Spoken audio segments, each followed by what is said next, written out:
తపస్సు కాలం, అనుగ్రహ కాలం, క్రీస్తు ప్రభు శిలువ శ్రమలపై ధ్యానించే కాలం, క్రీస్తు ప్రభు శిలువను మోస్తూ ఆయనను వెంబడించే గొప్ప కృపాకాలం, మన జీవిత ఉద్దేశాన్ని గుర్తించే కాలం, మన జీవితాలని చిగురింపచేసే కాలం.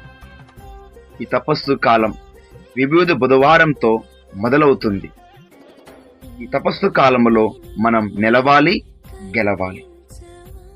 దానికోసం ప్రత్యేక విధముగా దేవుని యొక్క మహాకృపను బట్టి ప్రతిరోజు కూడా దైవ సందేశాన్ని అందివ్వడానికి పరిశుద్ధాత్మ దేవుడు సహాయం చేశాడు. ఈ సందేశాలను ప్రత్యేక విధముగా మనకి ఉన్నటువంటి YouTube channel divine power of Jesus అనే యూట్యూబ్ ఛానల్ ద్వారా ప్రతిరోజు కూడా ఒక దైవ సందేశాన్ని మీకు ఇవ్వడానికి ప్రయత్నం చేస్తాను.